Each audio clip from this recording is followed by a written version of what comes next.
take 8 freaking thousand. Alright. Hey YouTube, it's me, Ashley, a girl and her flowers, and welcome to my channel. I cannot get with like how my camera is. Hold on. Alright, that's better. Okay.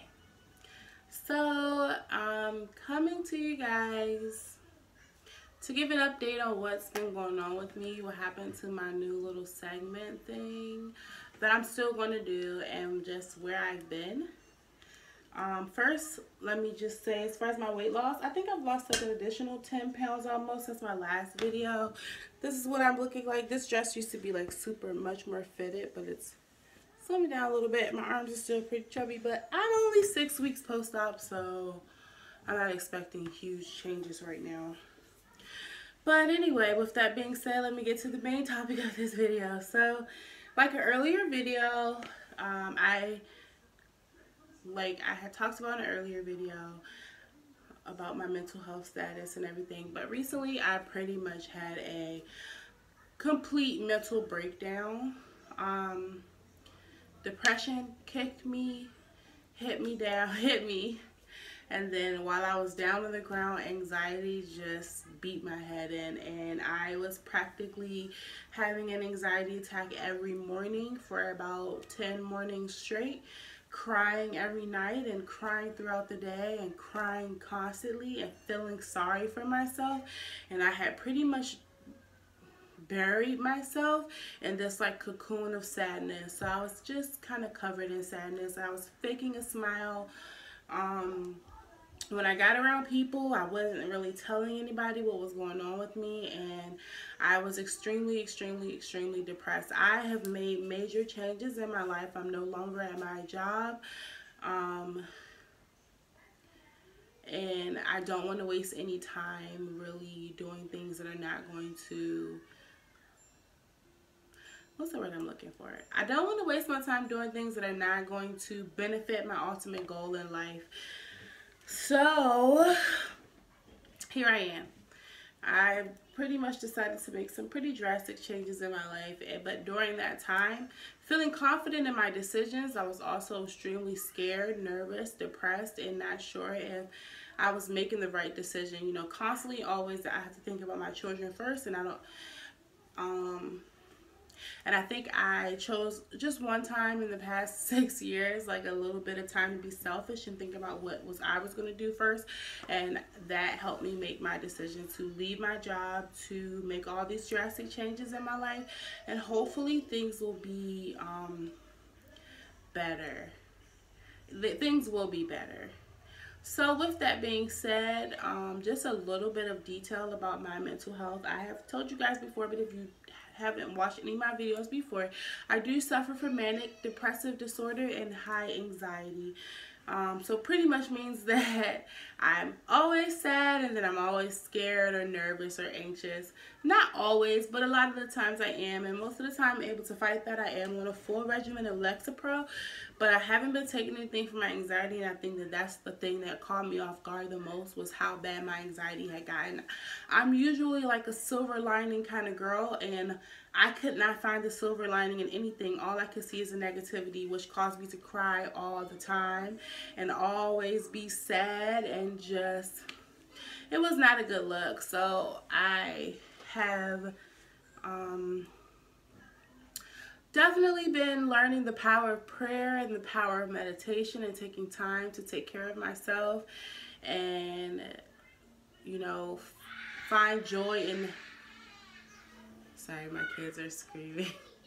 Find joy in like what's going on in my life, and be grateful for the things that I do have, and stop thinking about the things that I don't have, which is the hardest problem for me. So that's pretty much what's been going on. I have been praying and meditating as much as possible, and just really taking time to find peace in my life, because things were extremely hectic. Sorry, I just gave my kids their opportunity to just scream it out. So here we are, 10 minutes later, and I had to remember where it was.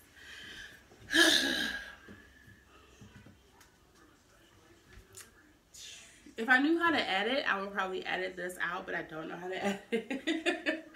So it's just long special pause is going to be in the video, and I can't keep still. All right, let me just try to keep still. So that's pretty much what's going on. That's what's been going on.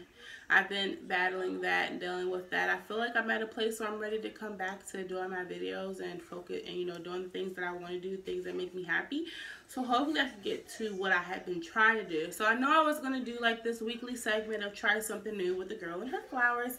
And I actually did the first thing, which was dancing in the rain. I had never done that. So I recorded myself doing that like 2 weeks ago.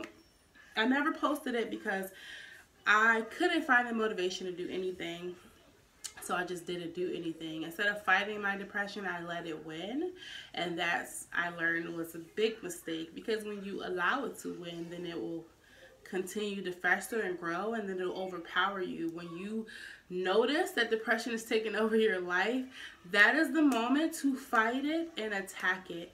When it's just a small little worry. Because if you just try to ignore it or hide from it or disguise it or run away from it, it'll just grow. And then eventually it will become much stronger than you are, and it'll overpower you. So that's where I made the mistake in the beginning, by just kind of letting everything go by the wayside. And then it just was burying me, and it was definitely overwhelming. So, I did want to do like my kind of motivational thing, and I just have to go find my notepad to figure out what I wanted to talk about. All right, got it. So before I get into the topic, let me just give you guys a little backstory. I am 29 years old. My entire life I've always lived with someone. If I haven't lived with my family, I've been in a relationship and I live with that person. I've always lived with another adult. I think that I used that to give myself this false sense of security, because if I felt if there was someone else there, then I would never be alone. But even though those were the times that I felt the loneliest. So right now, at the age of 29, this is my very first time living alone. And yes, I do live with my kids, but there are no other adults here with me. It's just me. And I think that that was really scary for me for a very long time, because I just got used to being able to be dependent upon the presence of another person. So this is the first time that I have not had that opportunity. And I just want to say that I have learned so much about myself in the time that I have been here with just me and my boys. It's extremely important to be able to love yourself, fall in love with yourself, feel comfortable with yourself, find security within yourself, become a self-sufficient person. Being self-sufficient allows you the confidence and the strength in knowing that you don't have to rely on anyone. And it's nothing wrong with getting help from people. Nothing wrong with having someone to love and someone to spend your time with. But I think it's very important in everyone's growth as a human being to have the opportunity to just be able to, you know, be sufficient upon themselves and grow with themselves and learn with themselves. Because if you're always with someone, how do you truly know who you are? I mean, you only know how you are with that person, but when they're gone, then you're lost. You don't know what to do, because all you've ever known is how to exist with this person or exist with other people. So it's extremely important to take time to exist with yourself, take yourself out on dates, do things by yourself. You know, do a lot of self-reflection. The key word in all of that is self.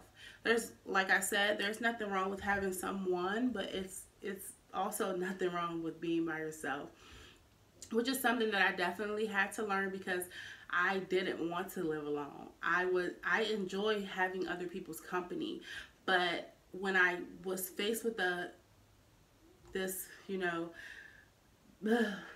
I was faced with the, what is the word that I'm looking for? Oh my goodness. I was faced with this situation where I had to live by myself. I had to step up to the plate, and I had to do things on my own. I have learned so much about myself, because I only know myself with other people. So now I'm learning how I am on my own. And yes, I do have my kids, and I'm a mother above everything. Well, I'm a child of God above everything. But after that, I'm a mother. And my identity had just been that.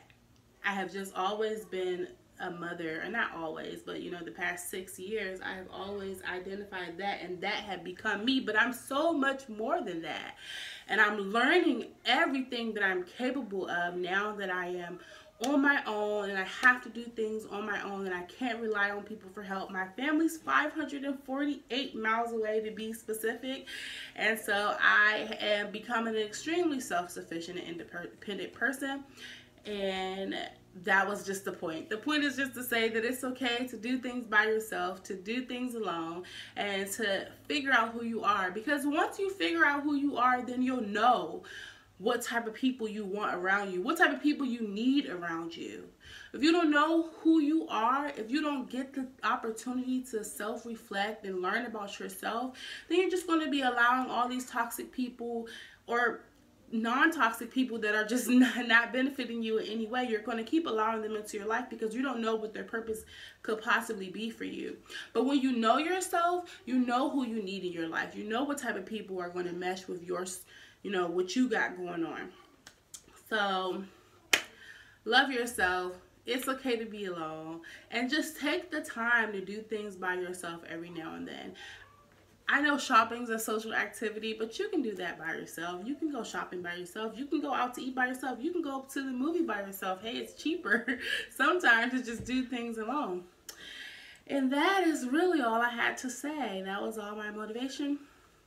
And I am going to try my absolute hardest to stay consistent with my videos. I am going to be seeing a psychiatrist and hopefully getting on some anti-anxiety medication, because it's something that I battle with every day. Every morning I wake up and it's just like, I have to meditate it out, because I wake up with the feeling of anxiousness in my throat, and it's keeping me from being able to breathe. And yeah. So I'm going to try to do it like this. I'm going to try to have monthly weight updates. And then I'll try to do my weekly, try something new with the girl and her flowers. And then I'll also try to do weekly, just like my motivational thing, and then fun videos as well. Things including my boys, and just sharing with my family and my friends and anybody who wants to go on this journey with me. So thank you guys for watching my video. And like always, don't forget to like, comment, share, and subscribe. And until next time.